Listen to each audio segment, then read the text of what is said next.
He says, no trial is overtaking you except such which is common to man. And Elohim is trustworthy, who shall not allow you to be tried beyond what you're able, but with the trial shall also make the way of escape, enabling you to bear it. Do you believe that verse? A lot of you claim that verse on a regular basis, but do you believe that verse? Don't be claiming something you don't believe. Do you believe it? First of all, he says, no, nothing has happened that's not common to man. Okay, so whatever you're going through, it's common. It happens to everybody. And mostly, you ready for this? Because you're human, you're a man, woman, whatever, you're mankind, right? You're human, which means that you do the same dumb things every other human's ever done to bring a lot of these things on yourself.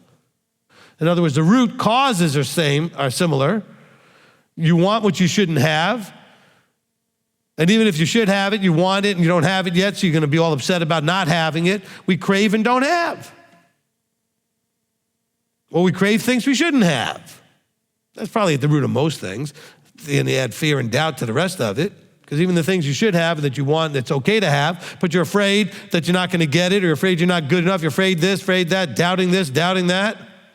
So you're still not gonna end up with it. But this is common.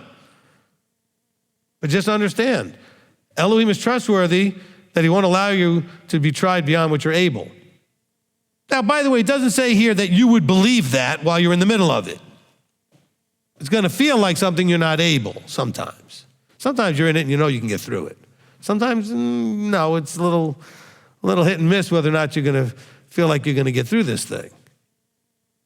But do you believe that he wouldn't allow you to go through something you're not able? Even if you can't see it. And don't believe it because the evidence isn't there. Remember, what is faith? The evidence of things not seen.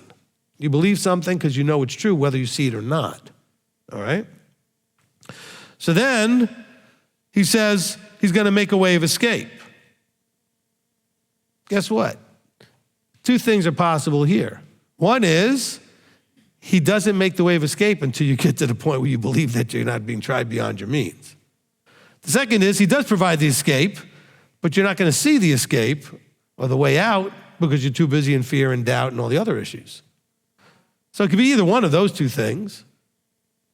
I'm not gonna say which one because I don't know. He doesn't say in here how he does it. Let's assume for a second that he provides one no matter what to everybody, but you don't see it because you can't see it while you're in that space. I think it's also possible that he will provide it for you as soon as you finally stop fighting against it and trust him, knowing that there's a way. Because you guys will call here on a regular basis whining and crying about how you don't know what to do, there's no way out. Well, see, you're not believing there's a way out. You know, some of you are amazed with some of the things that I come up with as solutions. Why are you amazed? You know why I'm able to come up with solutions? Not just because sometimes he gives them to me, it's because I always believe there is one. So I unlock and free my mind to find one. You can't find one if you don't believe there is one. Even if there is one, you won't find it because you don't believe there is one. I go into everything believing there's an answer. If I don't have the answer, it's just I haven't found it yet. There is an answer. Everything is possible. It says with Messiah, with the Father, all things are possible. To those who believe, you gotta believe that all things are possible. That doesn't mean all things are gonna happen, but you gotta believe it's possible. Solutions will come. A way of escape will come, but you gotta believe it. It says that he's trustworthy, but are you? Do you trust him?